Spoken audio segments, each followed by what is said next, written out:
दूरदर्शन देखने वाले सभी दर्शकन के हमरी ओर से प्यार भरा नमस्कार। आपन स्वास्थ्य के एक कार्यक्रम में आप सभी के बहुत बहुत स्वागत बा।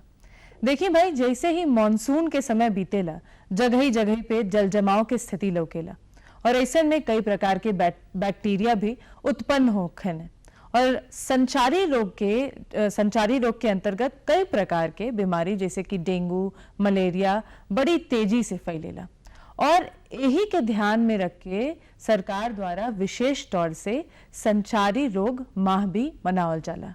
तई का होला और कौने प्रकार से डेंगू, मलेरिया और जितना भी प्रकार के संचारी रोग होने, कैसे उससे हमन के बचाव के जरूरत बा, कैसे हमन के सजग रहने के जरूरत बा, यही के विषय पे आज हमन के चर्चा कइल जाई। और आपके सजग करे खातिर आज हमन के साथे स्टूडियो में खास मेहमान उपस्थित बाने। चलिए सबसे पहले आपके उनसे परिचय कराई। हमन के साथे आज स्टूडियो में मुख्य चिकित्सा अधिकारी डॉक्टर आशुतोष कुमार दुबे जी उपस्थित बाने। बहुत बहुत स्वागत बा सर आपके आज के कार्यक्रम में। सबसे पहले तो सर ये आपसे जानना चाहब कि हमन के चर्चा भी कही कि संचारी रोग माह ये किस प्रकार से सरकार द्वारा मनाया जा रहा है और इसको जमीनी स्तर पे कैसे उतारा जाता है, किस तरीके से ये पूरा सिस्टम काम करता है, जरा इसके बारे में बताइए। देखिए, संचारी रोग माह जो है ये पूरी तरह से हमारे आदरणीय मुख्यमंत्री जी की परिकल्पना है। 2017 के पहले गोरखपुर हो या पूरा पूर्वांचल वह संचारी रोग के नाम से जाना जाता था। अगर आप किसी से कह दीजिए मैं पूर्वांचल जा रहा हूं, तो सबसे पहले वो आगाह करता था कि आप मच्छर से बच के रहिएगा। लेकिन आदरणीय मुख्यमंत्री जी जब मुख्यमंत्री पद की शपथ लिए, वो इस बीमारी की पीड़ा को बहुत नज़दीक से देख चुके थे। वैज्ञानिक ना होते हुए भी उन्होंने एक वैज्ञानिक सोच का परिचय दिया। इसके पहले जितने भी संचारी रोग थे उनके नियंत्रण की जिम्मेदारी केवल स्वास्थ्य विभाग की होती थी। आदरणीय मुख्यमंत्री जी ने 14 विभागों को एक टेबल पर बैठाया। उसमें प्रमुख रूप से थे हमारे नगर विकास विभाग, ग्राम विकास विभाग, शिक्षा विभाग, हेल्थ विभाग और स्वास्थ्य शिक्षा विभाग, कृषि विभाग, नहर, सिंचाई, पशुपालन और हमारी मीडिया। इस तरह से इन्होंने सबको जोड़ करके एक साथ इन्होंने किया और सबके दायित्व निर्धारित किए और उसका परिणाम देखने को मिला। जहां एक समय में बीआरडी मेडिकल कॉलेज में एक एक बिस्तर पर 4-4, 5-5 बेड मरीज लेटे रहते थे और अगर आप कभी उधर से गुजर जाइए तो कम से कम करुण क्रंदन इतना होता था कि आपकी आंखों में आंसू आ जाता था। आदरणीय मुख्यमंत्री जी ने एक वैज्ञानिक सोच का परिचय देते हुए इस बीमारी को नियंत्रित करने के लिए 3 वर्ष में 3 बार संचारी रोग माह नियंत्रण मनाने का निर्णय लिया। उसमें पहला जो होता था बारिश के पहले होता था, दूसरा बारिश के मध्य में होता था और तीसरा बारिश के पश्चात होता था। इसमें जो है प्रमुख रूप से नगर निगम का काम होता था। शहरी क्षेत्र में जितने भी होते थे वहाँ पर नालियों की साफ सफाई कराना, झाड़ियों की कटाई कराना, जो नालियाँ खुली हैं उन पर ढक्कन लगवाना, जो हमारे उथले हैंडपंप होते थे, जो कहते हैं कि पहले छोटे वाले हैंडपंप होते थे, उनका लाल रंग से क्रॉस कि उनका पानी पीना नहीं है। और इसके साथ साथ पूरे शहर में फॉगिंग कराना और लार्विसाइडल कराना का छिड़काव करना। इसी प्रकार से ग्राम विकास विभाग में यही लगभग एक्टिविटीज ग्राम विकास विभाग ग्रामीण क्षेत्रों में करता था। मतलब पूरी तरह से एक तरीके से देखा जाए तो एक टीम की तरह से जमीनी स्तर पे उतर के बिल्कुल बिल्कुल हाँ, जगह जगह पे जाकर ज़्यादा से ज़्यादा लोगों को जागरूक करने का कार्य इस पूरे माह में या इस संचारी रोग माह में किया जाता है जी। अगर हम संचारी रोग की बात कर रहे हैं तो डेंगू, मलेरिया, ये जितनी भी प्रकार की बीमारियां सर आती हैं, इसमें सबसे बड़ी समस्या देखने को मिलती है कि कैसे एक व्यक्ति को ये पता चले कि वो डेंगू चाहे मलेरिया, खास तौर से ग्रामीण क्षेत्रों की अगर बात करें तो उनको इसका आभास कैसे होगा, या कैसे वो किसी प्रकार का जांच कराने के लिए जाएं कि अब उनको ये समझ में आ जाए कि नहीं उनको डेंगू, मलेरिया या चिकनगुनिया जैसा कोई संक्रामक रोग हो गया है? देखिए, यह प्रेजेंट जो मौसम हमारा है, इस मौसम में बुखार ही सर्वप्रथम आता है और बुखार की तीव्रता के अनुसार से हम लोग इसका अनुमान लगाते हैं। अगर किसी व्यक्ति को बहुत तेज़ बुखार है और जिसमें कहते हैं कि पूरा बदन दर्द, हड्डी तक दर्द करता है, इसको हम लोग हड्डी तोड़ बुखार कहते हैं, और ख़ास करके हमारी आँख की पुतलियों के पीछे काफ़ी तेज़ दर्द होता है, अगर इस तरह की कोई शिकायत मिलती है तो हम लोग इसको डेंगू सस्पेक्ट करते हैं। अगर किसी व्यक्ति को बुखार एक एक दिन के अंतर पर या 2 दिन पर पीरियडिक बुखार आता है, जाड़ा लग करके बहुत तेज़ शिवरिंग के साथ आता है, तो हम लोग इसको मलेरिया की बात करते हैं। इसी प्रकार से चिकनगुनिया में भी जो होता है, ये भी हमारा एक वायरल फीवर ही है और इसमें भी तेज़ बुखार होता है, बदन में दर्द होता है और शरीर में दाने पड़ते हैं। इसके लिए सरकार ने एक बड़ी व्यापक व्यवस्था बनाई है और इस व्यवस्था के तहत जैसे गोरखपुर की हम बात करते हैं तो हमारे पास 19 सेंटर्स जो हैं जिसको हम लोग मिनी PICUs कहते हैं, जहां पर वेंटिलेटर युक्त 3-3 बेड रखे गए हैं और जांच की समस्त सुविधाएं उपलब्ध हैं। जनपद स्तर पर 17 बेड का एक अस्पताल स्थापित किया गया है, वहाँ पर भी है, और इन सब बीमारियों के जो कार्ड टेस्ट होते हैं वो हमारे CSC, PSC और आयुष्मान आरोग्य मंदिर जो 5,000 से 10,000 की आबादी पर है, वहाँ पर भी सरकार ने मुहैया कराई है। हमारे मिनी PICUs हैं और हमारे जितने भी ETCs हैं, वहाँ पर अगर कोई बुखार का मरीज, जैसे आजकल जो हमारा चलेगा संचारी रोग माह चल रहा है, तो इसके दौरान जो है आशा जो है अभी 11 अक्टूबर से लेकर के 31 अक्टूबर तक आशा बहनें घर घर जा कर के दस्तक अभियान चलाएंगी। दस्तक का मतलब होता है घर को खटखटाती हैं, वो घर के अंदर जाती हैं, वहाँ पर अगर कोई तेज़ बुखार का मरीज़ है या खांसी जुखाम बुखार या इस तरह से फ्लू लाइक के सिम्टम्स के मरीज़ हैं तो वो, या ट्यूबरक्लोसिस, लेप्रोसी, फाइलेरिया, इन सब मरीजों का चिन्हांकन करती हैं, कुष्ठ रोग का चिन्हांकन करेंगी और साथ ही साथ कुपोषण के मरीजों को भी चिन्हित करेंगी। अगर कोई मरीज लक्षण युक्त मिलता है, ऐसे मरीजों को 108 या 102 एम्बुलेंस से हम लोग इसे अपनी CSC और PSC पर भेजते हैं, जहां पर हमारे प्रशिक्षित चिकित्सक उपलब्ध रहते हैं, आवश्यक बेड हैं, वेंटिलेटर है, दवा है। अगर वहाँ पर इनका टेस्ट किया जाता है, टेस्ट करने के बाद जो जांच में अगर पॉजिटिव आते हैं तो हमारा एक पोर्टल होता है, UDSP पोर्टल होता है, जिस पर कोई भी कहीं से देख सकता है, उसमें हम लोग चेक कर सकते हैं। अगर मरीज़ वहाँ स्वस्थ होता है ठीक है, अगर नहीं स्वस्थ होता है तो हम लोग उसे जनपद स्तर पर रेफ़र करते हैं। डेंगू के परिप्रेक्ष्य में अगर बात चल रही है आजकल, तो सर्वप्रथम सरकार के निर्देश पर जनपद के जितने भी प्राथमिक स्वास्थ्य केंद्र हैं, प्रत्येक स्वास्थ्य केंद्र पर 5 बिस्तर का एक वार्ड आरक्षित किया गया है, जिस पर मच्छरदानियाँ हैं लगी हुई हैं, दवाएं हैं। इसी प्रकार से जनपद स्तर पर 15 बेड का अस्पताल है जो इसके लिए आरक्षित किया गया है। इन सब चीज़ों को देखते हुए मैं आम जन से कहता हूँ, इसमें कुछ सावधानियाँ होती हैं, खास करके डेंगू के मरीजों में। बुखार जैसे होता है, जैसे कि एक बड़ी पुरानी कहावत है कि अगर किसी कोई व्यक्ति बीमार होता है तो वह स्वयं पहला चिकित्सक होता है।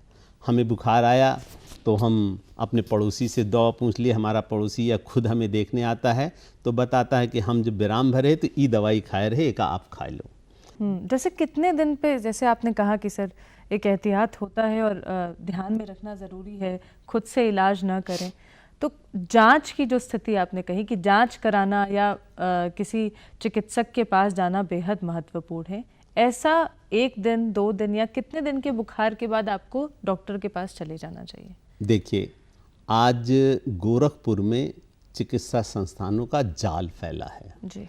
हमारी 1000 की आबादी पर आशा है, 5 से 10,000 की आबादी पर हमारी एएनएम और सीएचओ है, जो लोग 14 प्रकार की जांचें करती हैं, टेली कंसल्टेशन करती हैं। मैं तो सबसे यही आग्रह करूंगा अपने दर्शकों से, किसी को किसी प्रकार की अगर स्वास्थ्य संबंधी दिक्कत होती है तो तत्काल आप अपने आयुष्मान आरोग्य मंदिर पर जाइए। वहाँ पर हमारी एक प्रशिक्षित सीएचओ होती है, जिसको हम लोग कम्युनिटी हेल्थ ऑफिसर्स कहते हैं। वो आपको देखेगी, जो भी आपकी चाहे डेंगू, चिकनगुनिया, मलेरिया, फाइलेरिया, इसकी जांच करेगी और उसके बाद वो अपनी टेली कंसल्टेशन, जिसे हम लोग ई संजीवनी कहते हैं, उससे संपर्क करके आपको औषधि उपलब्ध कराएगी। स्वयं का उपचार सदैव घातक होता है, खास करके हमारे डेंगू में। डेंगू जानलेवा बीमारी नहीं है। यह जानलेवा तभी होती है जब हम इसमें लापरवाही करते हैं और अपना उपचार स्वयं करते हैं। खास करके जो ग्रामीण क्षेत्र में प्रचलित दवाइयाँ हैं, जैसे ब्रूफेन, एस्प्रिन और स्टेरॉयड, इसके सेवन से बचना चाहिए। डेंगू की खास बात एक और होती है कि इसका बुखार 3-4 दिन में उतरता है। बिल्कुल क्लासिकल होता है। डॉक्टर के मरीज़ आके बताता है कि साहब हमें पेट में दर्द हो रहा है, उल्टियाँ हो रही हैं और खांसी आ रही है और सर दर्द कर रहा है, और इवन यहाँ तक दर्द होता है कि जब आँख चलाते हैं तो आँख में पीछे, हमारी आँख की बॉल के पीछे दर्द होता है। बुखार की दवा खाने पर बुखार उतरता नहीं है, लेकिन 3 से 4 दिन में जब बुखार उतरने लगता है, वह कंडीशंस हमारी घातक होती है। उस वक़्त हमें एहतियात बरतने की ज़रूरत होती है। हमें आराम करना चाहिए, पानी पीना चाहिए और हमें अपनी जांच करानी चाहिए, जिसका संस्थान हमारे यहाँ प्रत्येक जगह उपलब्ध है। अच्छा, अमूमन देखा जाता है सर, जब भी कोई संचारी रोग होता है और जब सीबीसी का जांच कराया जाता है तो सबसे पहले प्लेटलेट्स बहुत तेज़ी से गिरता है, चाहे वो डेंगू में देखा जाए, चाहे वो मलेरिया में देखा जाए। ऐसी स्थिति में सबसे ज़्यादा ज़रूरी आपसे जानना ये है कि चाहे डेंगू है, चाहे मलेरिया है, चाहे कोई भी संचारी रोग है, तो क्या इनका इलाज अलग अलग प्रकार का होता है? सबकी दवाइयाँ अलग अलग प्रकार की होती हैं, या घर पे ही रह के सही चिकित्सक के द्वारा हम सही हो सकते हैं? कोई अलग से दवाई लेने की हमें ज़रूरत नहीं है। बिल्कुल आपने किया। डेंगू हमारा वायरल डिजीज़ है। डेंगू का बुखार होने पर हमें 3 से 5 दिन तक बुखार आता है। इसके बाद हमारा बुखार उतर जाता है। बुखार उतरने के बाद हमें 1 हफ्ता तकरीबन ठीक होने में लगता है। जैसा कि आपने प्लेटलेट बताया, आम जनमानस में कुछ एक ऐसी भ्रांति फैल गई है कि प्लेटलेट की जांच ही इसका उपचार है। मैं सबने दर्शकों से अनुरोध करूंगा कि प्लेटलेट, जितने भी हमारे वायरल फीवर होते हैं, हर फीवर में प्लेटलेट घटती है। प्लेटलेट की माप बीमारी की गंभीरता की माप नहीं है। प्लेटलेट का काम होता है रक्त का जमाव करने में मदद करना। जब किसी व्यक्ति की प्लेटलेट की संख्या 10,000 से कम हो जाए, या कभी भी किसी भी स्थिति में शरीर से रक्त स्राव होने लगे, जैसे लाल चकत्ते पड़ जाना, नाक से, आँख से, या हमारे कहते हैं कि पाचन तंत्र के जो होते हैं पेशाब से या लैट्रिन से रक्त आने लगता है, तभी हमें प्लेटलेट की ज़रूरत पड़ती है। प्लेटलेट चढ़ाने की आवश्यकता नहीं पड़ती है। डेंगू का कोई स्पेसिफिक ट्रीटमेंट नहीं है। केवल बुखार की दवा दी जाती है, मल्टीविटामिन्स दिए जाते हैं और ज़्यादा से ज़्यादा पानी पिलाया जाता है, क्योंकि डेंगू में हमें उल्टियाँ होती हैं, पेट में मिचलाहट होती है, तो हमारे शरीर में पानी कम हो जाता है। पानी कम हो जाता तो हमारा रक्त गाढ़ा हो जाता है, उस वक्त हमें दिक्कत होने लगती है। मलेरिया जो होता है हमारी एक प्रोटोजोअल डिजीज़ है, इसके लिए स्पेसिफिक दवा है। उस दवा का सेवन हम लोग चिकित्सक की देखरेख में करते हैं, ठीक हो जाता है। एक मलेरिया होता है जिसको हम लोग सेरिब्रल मलेरिया कहते हैं, जिसे मस्तिष्क की मलेरिया कहते हैं। वो अत्यंत घातक होती है। उसमें फैल्सीफेरम ग्रुप का मलेरिया जो होता है हमारी शरीर मस्तिष्क की जो छोटी छोटी नलिकाएं होती हैं उनको ब्लॉक कर देता है। उनकी वजह से दिमाग में सूजन आ जाता है, हमारे हैमरेज होने के चांसेस रहते हैं और हमें झटके आते हैं, उसे कंट्रोल। तो मलेरिया का उपचार भी कभी अपने घर पे मेडिकल स्टोर से नहीं करना चाहिए। मतलब आपके अनुसार सर, अगर बुखार इस मौसम में हो रहा है तो बेहद महत्वपूर्ण है कि आप खुद से स्वयं इलाज न करके चिकित्सक के पास जाएं, अपनी जांच कराएं, ताकि आपको कहीं और वो और गंभीर समस्या ना ले ले। निश्चित रूप से, क्योंकि संचारी रोग की हम चर्चा कर रहे हैं सर, तो हम ये भी जानना चाहेंगे कि आजकल मंकी पॉक्स के बारे में बहुत चर्चा होती है। किस प्रकार का ये रोग है और अक्सर लोग कहते हैं कि इसमें चकत्ते शरीर पे पड़ने लगते हैं, तो क्या ये भी इसी समय के मानसून समय के बाद में ही होता है?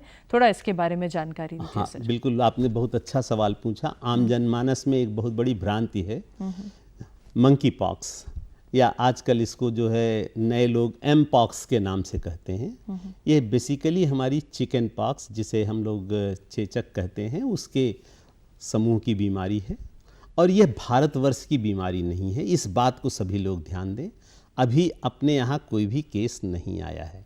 ये बेसिकली अदर कंट्रीज़ की बीमारी है। जब कहीं किसी देश में बीमारी होती है तो अपने यहाँ भी हो हल्ला मचता है। तो हम अपने सभी दर्शकों से कहेंगे, आप निश्चिंत रहिए, अपने यहाँ किसी भी प्रकार का कोई मंकी पॉक्स नहीं है। लेकिन आपने सवाल पूछा है तो हम इसके लक्षण ज़रूर बताएंगे। इसमें तेज़ बुखार आता है, खांसी आती है और शरीर पर हमारे यहाँ दाने पड़ जाते हैं, जैसे हमारे चेचक में दाने पड़ते हैं। यह मैन टू मैन होता है। ये बेसिकली मंकीज़ में होता है, पशुओं में होता है। उनसे हम लोग एक्सीडेंटल बीमारी को ग्रहण करते हैं और जब एक मनुष्य इन्फेक्टेड होता है तो वो दूसरे मनुष्य में भी संक्रमण फैलाता है। लेकिन मैं सिर्फ इतना कहूँगा अपने दर्शकों से, इससे सजग रहें। कोई ऐसा नहीं है, अभी अपने यहाँ कोई बीमारी इस तरह की नहीं है। इसके बारे में अन्य प्रकार की हमें अफवाहों से बचना चाहिए। सबसे बड़ा विषय ये भी आता है सर कि एक समय में गोरखपुर में जापानीज इंसेफेलाइटिस की समस्या बहुत देखने को मिलती थी। अभी इसके आंकड़े क्या हैं? चाहे डेंगू की बात की जाए, चाहे जापानीज इंसेफेलाइटिस की बात की जाए, मलेरिया की बात की जाए, तो वर्तमान समय में अगर इनके आंकड़े की बात की जाए तो क्या चल रहा है? देखिए, अगर ये आंकड़े आप 2017 के पहले से आंकेंगी तो इसकी भयावहता बहुत होगी। पहले इनकी संख्या 3 अंकों में हुआ करती थी। कहीं पर बिस्तर नहीं मिलता था, कहीं कुछ नहीं मिलता था। लेकिन आज यह बीमारी पूरी तरह से काबू में है। आज पूरी तरह से बीमारी हमारे नीति नियंताओं के नियंत्रण में है। अगर हम इसकी बात करते हैं तो हमारी एईएस, जिसको हम लोग कहते हैं, जो कॉम्प्लेक्स सिंड्रोम होता है, अगर उसके मरीजों की संख्या की बात करते हैं तो उनकी संख्या केवल 44 है। पहले ये हज़ारों में होती थी और अभी तक संसूचित जो है केवल 1 मृत्यु हुई है। इसी प्रकार जेई, जिसे जापानीज इंसेफेलाइटिस कहते हैं, जो बेसिकली धान के खेतों में पनपने वाले जो वायरसेस होते हैं उनकी वजह से होती है, मच्छर के काटने से होती है और यह गोरखपुर की पहचान थी। आज की तारीख में मैं इस बात को कहते हुए बड़ा हर्ष महसूस हो रहा है कि जेई की संख्या 0 है, इससे होने वाली मृत्यु 0 है। यही आंकड़ा हमारा पिछले साल भी था। तो यह पूज्य महाराज जी की ही है, उनकी नीति की वजह से है कि जो एक कॉम्प्रिहेंसिव 14 विभागों ने एक साथ प्रयास किया है, हमने संचारी रोग को पूरी तरह से डेंगू भी पिछले साल इस वक्त जो है 150 के ऊपर पार कर गया था, लेकिन आज की तारीख में 53 मरीज़ हैं, उसमें से 12-13 मरीज़ जो हैं गोरखपुर के बाहर के मरीज़ हैं। अभी कोई मृत्यु हमारे यहाँ नहीं है, पूरी तरह से दवाइयाँ उपलब्ध हैं। मलेरिया के कुल 6 मरीज़ डिटेक्ट किए गए हैं। तो कुल मिलाकर के संचारी रोग पूरी तरह से हम लोगों के नियंत्रण में है। आम जनमानस का अगर सहयोग रहेगा तो निश्चित रूप से हम लोग इस बीमारी का समूल नाश करेंगे। क्योंकि चर्चा हम लोग संचारी रोग के बारे में कर रहे हैं सर, लक्षण की तो हमने चर्चा की कि किस प्रकार से हमें अगर बुखार हो रहा है तो हमें चिकित्सक के पास जाना चाहिए, लेकिन अगर एक बार पता चल गया है कि हमें डेंगू, मलेरिया, चिकनगुनिया या कोई भी प्रकार का संचारी रोग हो गया है, उसके बाद घर रहते हुए किन बातों का विशेष ध्यान देना चाहिए ताकि शरीर वापस से दोबारा बेहतर हो सके? देखिए, संचारी रोगों से बचने का एकमात्र उपाय है व्यक्तिगत स्वच्छता, अपने वातावरण की स्वच्छता। सर्वप्रथम जो होता है, हमें अपनी व्यक्तिगत स्वच्छता रखनी चाहिए। शौच के बाद हमें हाथ साबुन से धोना चाहिए, भोजन के पहले हाथ धोना चाहिए और हमें स्वच्छ जल का प्रयोग करना चाहिए। अपने घर के आसपास कहीं पर भी हमें पानी एकत्र नहीं होने देना है, वो चाहे गंदा पानी हो चाहे स्वच्छ पानी हो, क्योंकि हमारी संचारी रोगों के जो होते हैं, इनके मच्छरों के पनपने के लिए 1 चम्मच पानी सफिशिएंट होता है।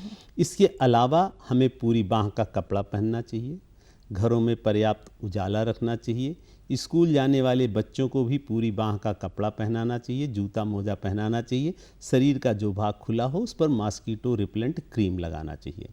अपने घरों में मच्छर रोधी जालियां लगाना चाहिए और हमें मच्छरदानी के अंदर सोना चाहिए। इसके अलावा हमें अपने छतों पर या घर के अंदर ऐसे कबाड़ नहीं एकत्र करना चाहिए जिसमें पानी एकत्र हो, क्योंकि हम हिंदू मैथोलॉजी के हम लोगों के घर में तुलसी का पेड़ होता है, हम मनी प्लांट रखते हैं, चाइनीज़ बांस रखते हैं, इन सब में पानी होता है और ये सब मच्छर जनित बीमारी के स्रोत होते हैं। इसके अलावा हमारे जो रेफ्रिजरेटर्स होते हैं उनके पीछे ट्रे होती है, उसमें पानी एकत्र होता है, मच्छर पनपते हैं। प्रायः यह देखा जाता है लोगों की छतों पर जितने भी टूटे फूटे बर्तन होते हैं सब इत्यादि ऊपर रख देते हैं, टायर रख देते हैं, और नहीं तो टंकी का ढक्कन खुल गया तो हम लोग उस पर लगाते नहीं, पानी एकत्र होता है उसमें होते हैं। और ख़ास करके गर्मियों के बाद से जब हमारा मौसम आता है तो हम लोग चिड़ियों के पानी पीने के लिए पानी रखते हैं और उनके लिए दाना रखते हैं, तो वो पार्ट वैसे पड़े रहते हैं, सब में मच्छर पनपते हैं। तो हम लोग ये बताते हैं प्रत्येक रविवार मच्छर परवार एक बार आप हर दिन रविवार पर देख लीजिए, पूरे घर की निगरानी कर लिए, कहीं पर भी जल एकत्र ना हो। दूसरा ये होता है कि जैसे कूलर है, कूलर में लोग पानी रख देते हैं, पानी अब कूलर में पानी चलाने की ज़रूरत नहीं होती है तो उसी में पानी पड़ा रहता, वो मच्छर का पूरा एक तरह से स्रोत बना रहता है। जैसे बाज़ारों में देखती हैं आप, जहाँ पे अभी आप चले ट्रांसपोर्ट नगर चले जाएं तो जितने टायर ट्यूब बनाने वाले, पंचर बनाने वाले लोग होते हैं वो अपना टायर ट्यूब रखे रहते हैं, उसमें जो है सब मच्छर पनपते रहते हैं, खुद स्वयं देख। गोरखपुर में सबसे ज़्यादा है कि नारियल का पानी पीने का शौक़ बहुत लोगों का होता है। नारियल का पानी जो पी लेते हैं तो उसके बाद उसको खोल को फेंक देते हैं, उसमें पानी एकत्र हो जाता है और वह पानी जो होता है मच्छरों के पनपने का एक होता है। दूसरा हम क्या करते हैं कि जितने भी सिविलाइज्ड होते जा रहे हैं, हम अपने घर से कोई जूट का बैग लेके नहीं जाते हैं, बाज़ार से हम पॉलीथीन में ख़रीदते हैं। और दूसरा जो है थर्मोकोल के या प्लास्टिक के गिलास, प्लेट, इन सब का प्रचलन बढ़ गया है, तो हम इसको करने के बाद इसको कहीं नष्ट करने के बजाय हम इसको सड़क के किनारे फेंक देते हैं। ये सब में पानी जब जल एकत्र हो जाता है तो ये कृत्रिम जलाशय का काम करता है और इसमें जो मच्छर पनपते हैं वो सब हमारी बीमारी के कारण होते हैं। तो सबसे पहले जो है हमें अपने चारों तरफ स्वच्छता रखनी है, कहीं पर भी पानी एकत्र नहीं होने देना है, अपनी नालियों को ढक करके रखना है, समय समय पर नगर निगम से और ग्राम विकास विभाग से समन्वय स्थापित करके हमें सफाई करानी है। और इसके साथ अगर हम बीमार होते हैं तो व्यक्तिगत उपचार ना करके अपने प्राथमिक स्वास्थ्य केंद्र पर, आयुष्मान आरोग्य मंदिर पर या जिला अस्पताल में जो हमारे चिकित्सक, प्रशिक्षित चिकित्सक हैं, उनसे अपना उपचार कराना चाहिए। व्यक्तिगत दवा नहीं रखनी चाहिए। मैं तो अपने मरीजों को सबको बताता हूँ, इस मौसम में अपने घर में एस्प्रिन, ब्रूफेन टाइप की कोई भी दवा मत रखिए। आइबुप्रोफेन या एस्प्रिन टाइप की जो भी दवाइयाँ ये अत्यंत घातक होती हैं, इनको कतई मत रखिए। कभी भी इनका होता क्या है कि हम कोई भी व्यक्ति बीमार होता है तो सबसे पहले सर सबसे दर्द पहले होता है तो हाँ, दवा दवा ले ले लेता लेता है। है। तो कृपा करके इस चीज़ों को न करें। निश्चित रूप से आप स्वच्छ मतलब इस मौसम में अगर बुखार हो रहा है तो आप सबसे पहले किसी चिकित्सक के पास जाएं। इस समय के बुखार को ऐसे सादे में मत लें। बिल्कुल कतई नहीं। कभी भी कोई भी बुखार जो है साधारण बुखार नहीं होता। बुखार जो है इस बात का संकेत है कि आपकी शरीर की क्रिया सामान्य नहीं है, बीमारी आपके शरीर में दस्तक दे चुकी है। चलिए, बहुत बहुत धन्यवाद सर आपका। आपने बहुत अच्छे तरीके से, खास तौर से जो सरकार द्वारा जितने भी अभियान चलाए जा रहे हैं इस माह को, उसके बारे में बहुत अच्छी जानकारी दी। और आपने साथ ही में बताया कि कौने प्रकार से हमन के ए समय पे संचारी रोग के प्रति कितना ज़्यादा सचेत भइले के ज़रूरत बा, ताकि कोनो विशेष बीमारी चाहे गंभीर बीमारी हमन के न हो जा। तो देखिए भाई, आज आपके स्वास्थ्य के प्रति हमन के सजग कई देनी बा, और साथे में आपके बता दिहल गईल बा कि कौने प्रकार से आपके ए मौसम में अपने स्वास्थ्य के प्रति ध्यान देव बा। चलिए, अगले बार एक नए चर्चा के साथ आपसे बातचीत हुई। तबले खातिर अपने स्वास्थ्य के प्रति खास ख्याल रखब। नमस्कार।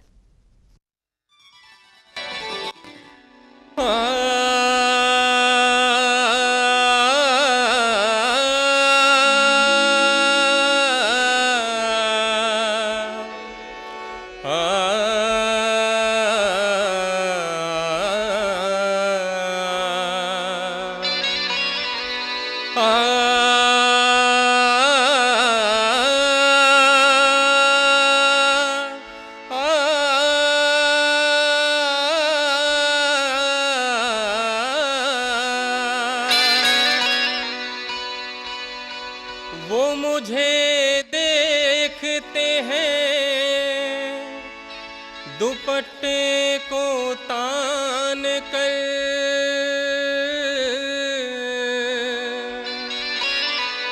वो मुझे देखते हैं दुपट्टे को तान कर, वो मुझे देखते हैं, वो मुझे देखते हैं दुपट्टे को तान कर,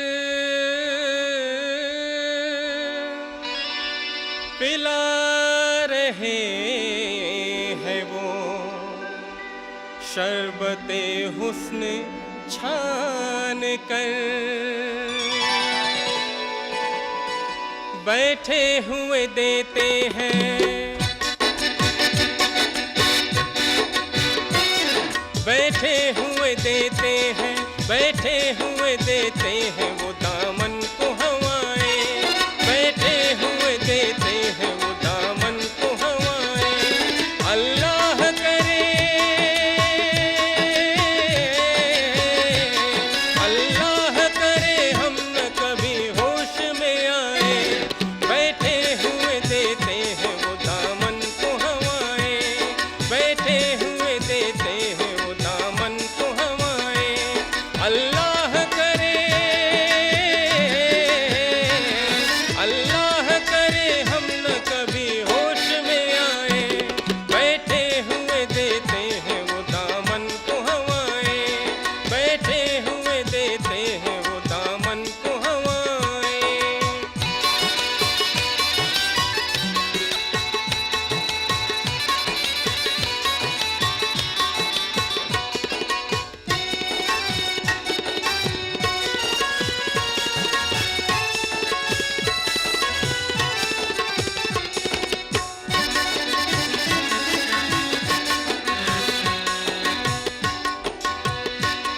बेखुद यूं ही रखेंगे हमें शौक अदाएं,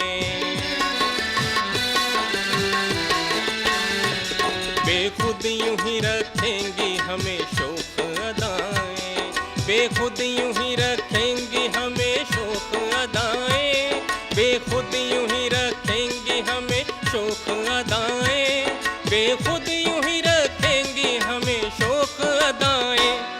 जब सामने हो आप, जब सामने हो आप तो क्या होश में आए, जब जब सामने हो आप तो क्या होश में आए।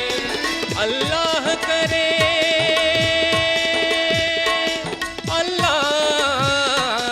अल्लाह करे हम न कभी होश में आए।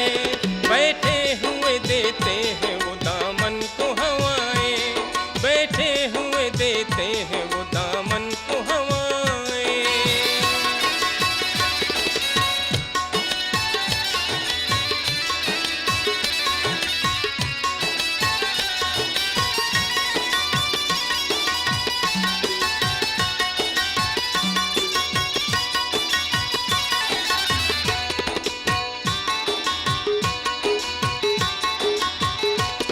पल्ला रहे दोनों का मोहब्बत में बराबर,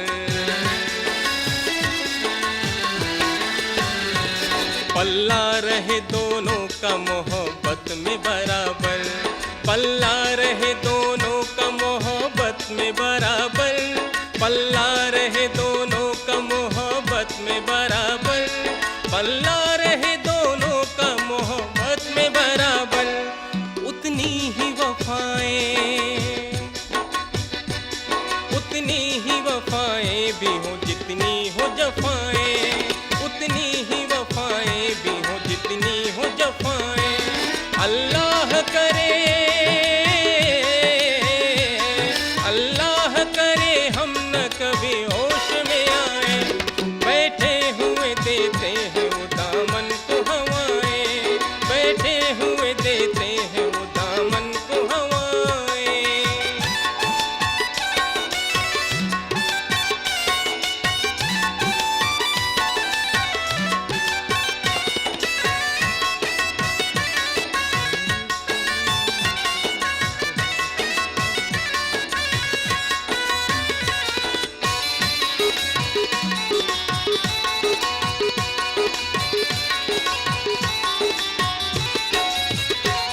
हो लुत्फ़ इनायत की एक हद भी मुकर्रर,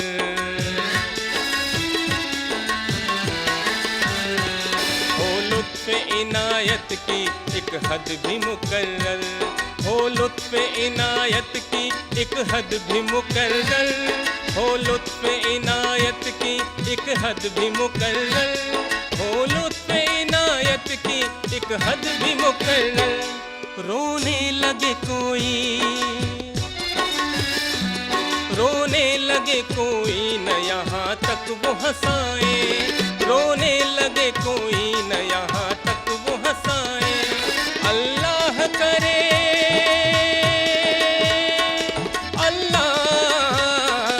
अल्लाह करे हम न कभी होश में आए। बैठे हुए देते हैं वो दामन को हवाएं, बैठे हुए देते हैं वो दामन को हवाएं।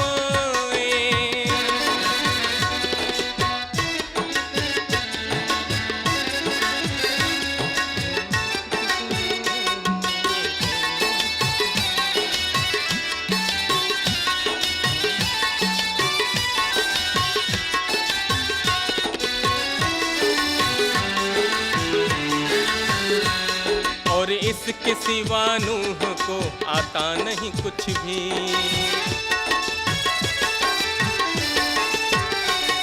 और इसके सिवा नूह को आता नहीं कुछ भी, और इसके सिवा नूह को आता नहीं कुछ भी, और इसके सिवा नूह को आता नहीं कुछ भी, और इसके सिवा नूह को आता नहीं कुछ भी।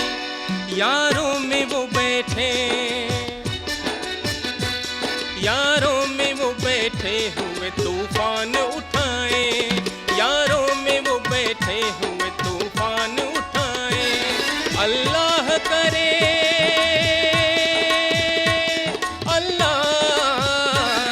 अल्लाह करे हम न कभी होश में आए।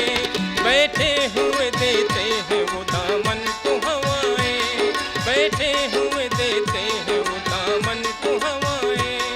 अल्लाह करे, अल्लाह करे हम न कभी होश में आए। बैठे हुए देते हैं वो दामन को हवाएं, बैठे हुए देते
रात भी नींद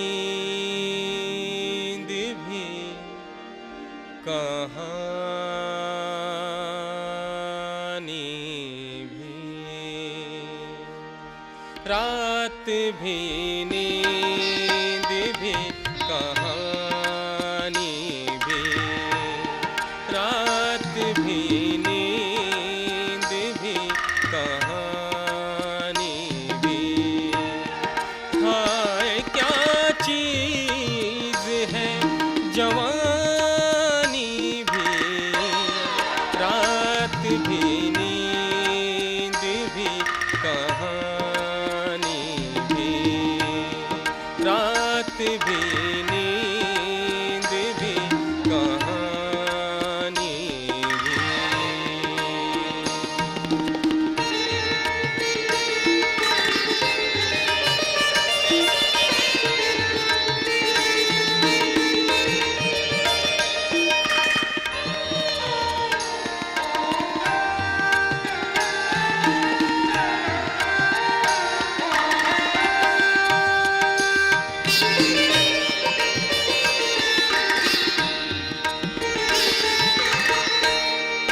इस अदा का तेरे जवाब नहीं,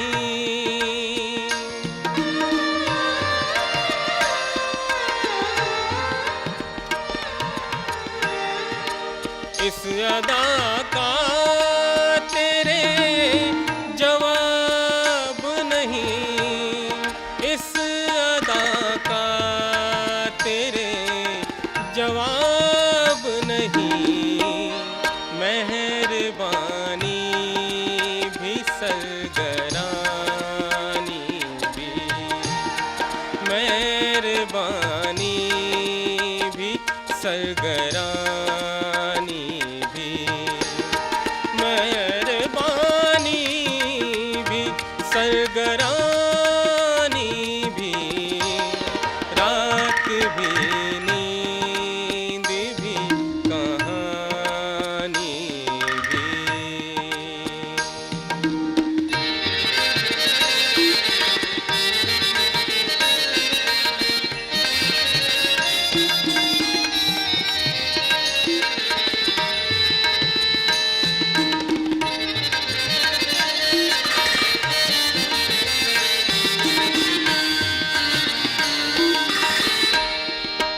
अपनी मासूमियत के पर्दे में,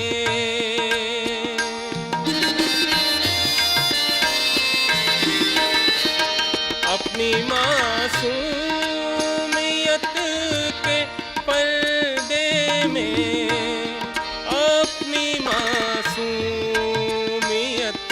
के पर्दे में हो गई ये नजर सयानी भी, हो गई ये नजर सयानी भी, हो गई ये नजर सयानी भी। रात भी नींद भी कहानी भी।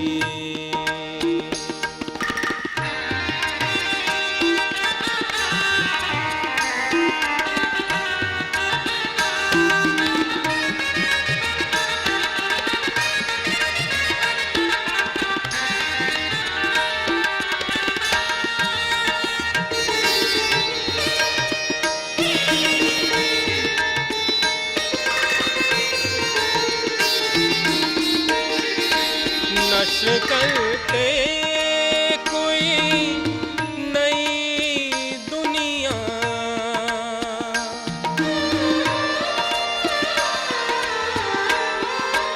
नश्र करते कोई नई दुनिया,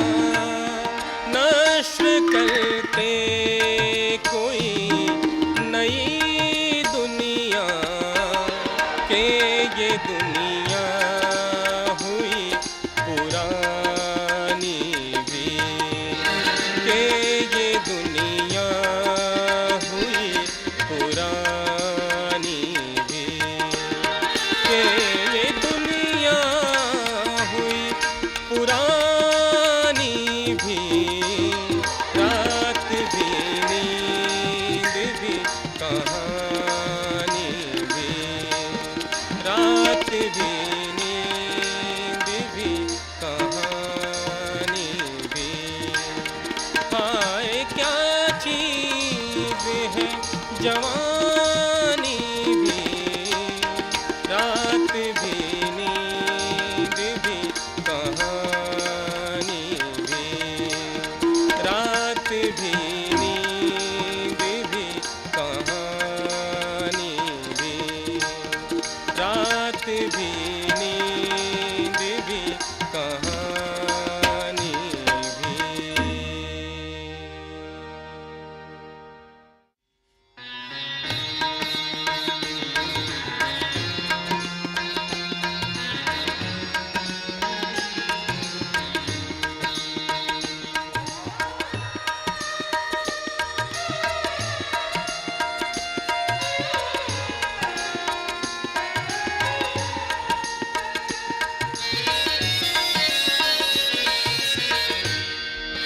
रात आँखों में ढली पलकों पे जुगनू आए, रात आँखों में ढली पलकों पे जुगनू आए। हम हवाओं की तरह जाके उसे छू आए, रात आँखों में ढली पलकों पे जुगनू आए।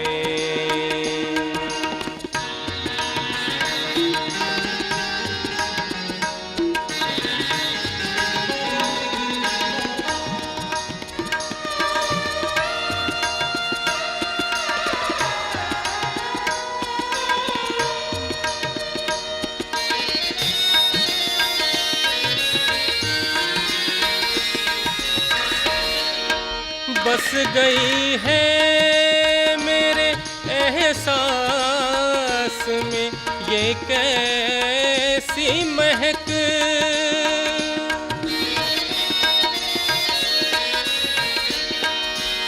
बस गई है मेरे एहसास में ये कैसी महक, बस गई है मेरे एहसास में ये कैसी महक। कोई खुशबू लगाऊं तेरी खुशबू आए, कोई खुशबू मैं लगाऊं तेरी खुशबू आए।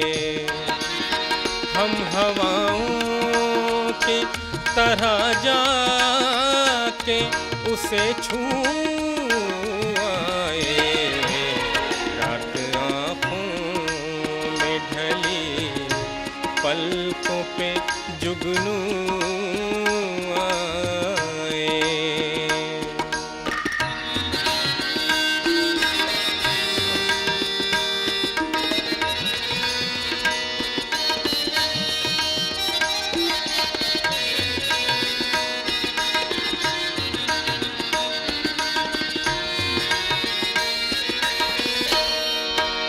उसने छूकर मुझे पत्थर से इंसान किया,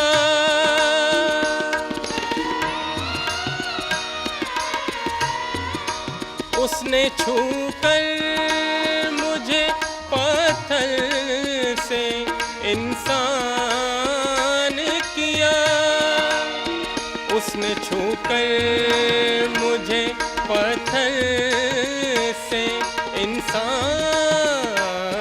किया। मुद्दतों बाद आंसू आए, मुद्दतों बाद मेरी आँखों में आंसू आए। हम हवाओं की तरह जाके उसे छू आए, रात आँखों में ढली पलकों पे जुगनू आए।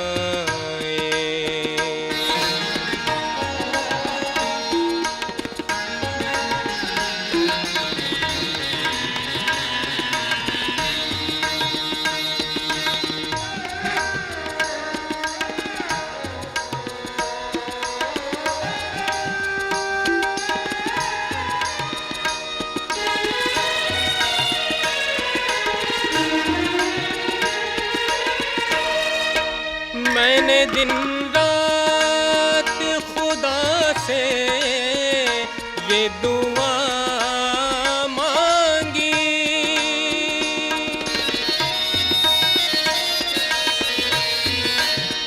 मैंने दिन रात खुदा से ये दुआ मांगी, मैंने दिन रात खुदा से, मैंने दिन रात खुदा से ये दुआ मांगी। कोई आहट न हो दर पर मेरे जब तू आए, कोई आहट न हो दर पर मेरे जब तू आए। हम हवाओं की तरह जाके उसे छू आए, रात आँखों में ढली पलकों पे जुगनू आए, रात आँखों में ढली पलकों पे जुगनू आए, रात आँखों में ढली पलकों पे जुगनू आए।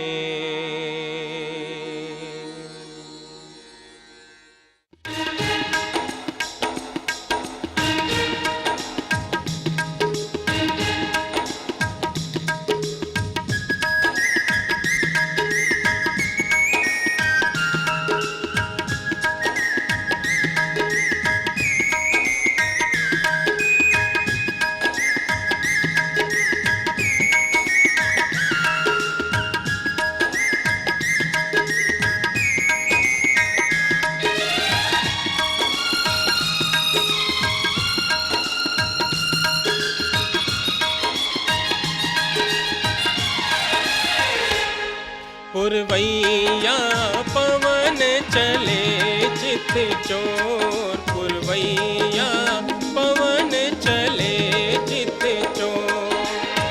पपिहा मगन होके, पपिहा मगन होके, पपिहा मगन होके गावे चहुओर। पुरवैया पवन चले चित चोर, पुरवैया पवन चले चित चोर।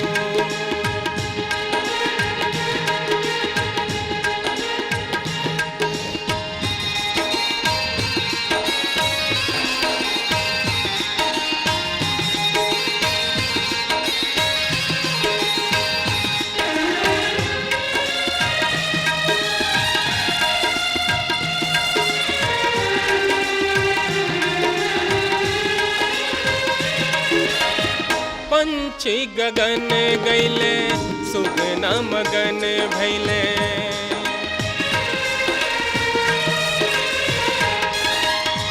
पंछी गगन गैले सुगना मगन भैले। अमवा के पेड़वा पे कोपिला फुलैले, अमवा के पेड़वा पे कोपिला फुलैले, देखा हो के जात बा, देखा हो के जात बा, देखा हो के जात बा, देखा हो के जात बा, चहुओ अजोर पुरवैया पवन चले चित चोर, पुरवैया पवन चले चित चोर। पपिहा मगन होके गावे चहुओर, पपिहा मगन होके गावे चहुओर, पुरवैया पवन चले चित चोर, पुरवैया पवन चले चित चोर।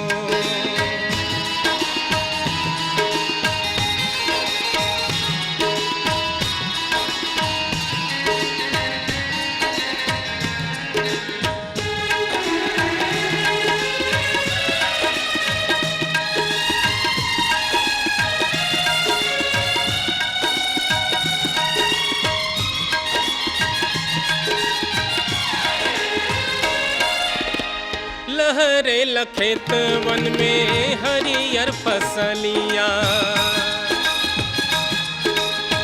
लहरे लखेत वन में हरियर फसलिया, खुश हो किसान देखत गेहूँ बलिया, खुश हो किसान देखत गेहूँ बलिया। बड़ा निक लागे हो कोयलर के बोलिया, बड़ा निक लागे हो कोयलर के बोलिया, बगिया में नाचेला, बगिया में नाचेला, बगिया में नाचेला, बगिया में नाचेला, बनवा मोर पुरवैया पवन चले चित चोर, पुरवैया पवन चले चित चोर। पपिहा मगन होके गावे चहुओर, पपिहा मगन होके गावे चहुओर, पुरवैया पवन चले चित चोर, पुरवैया पवन चले चित चोर।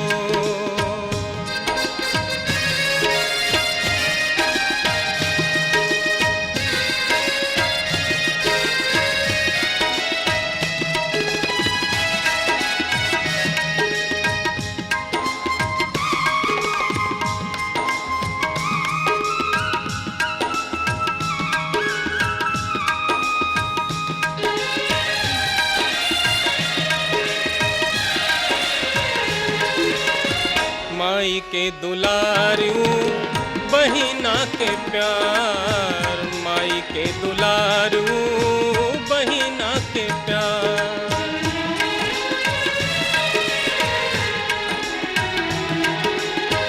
माई के दुलारू बहिना के प्यार, माई के दुलारू बहिना के प्यार।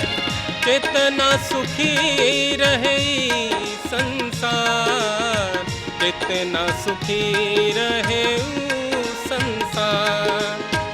इहे सोच सोच टपके, इहे सोच सोच टपके, इहे सोच सोच टपके, इहे सोच सोच टपके, अखियाँ से लोर पुरवैया पवन चले चित चोर, पुरवैया पवन चले चित चोर।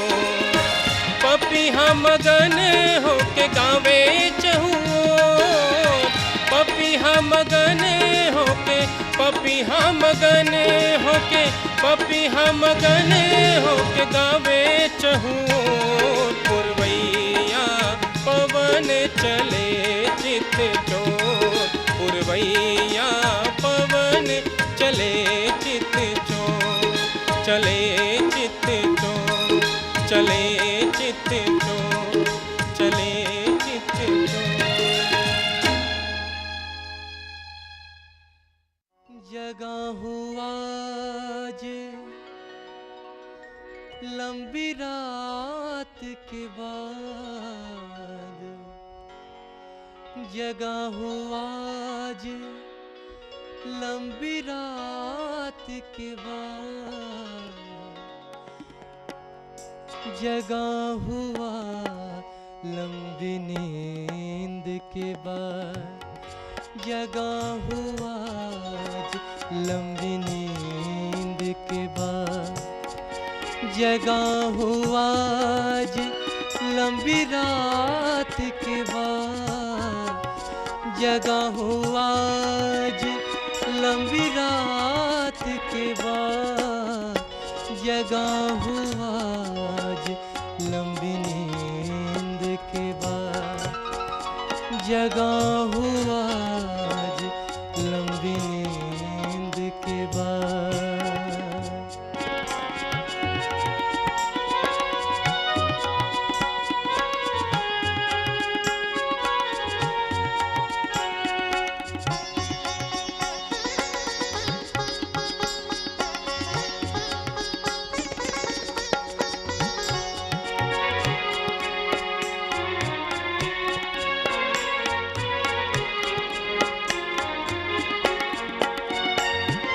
खोया था किस याद में खुद को भूल कर,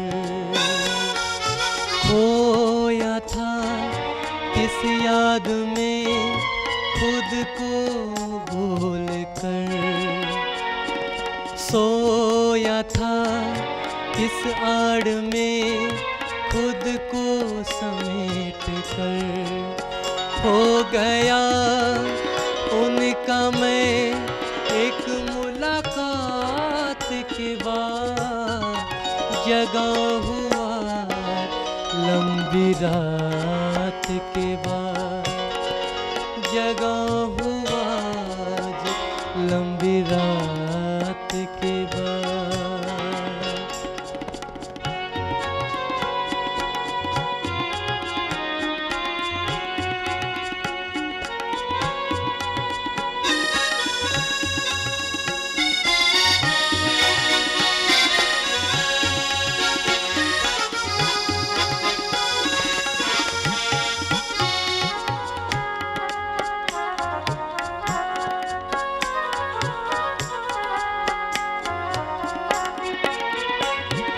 होश में हो के भी मैं बेहोश था, होश में हो के भी मैं बेहोश था, जाने क्यों एक बात का अफसोस था, जाने क्यों एक बात का अफसोस था।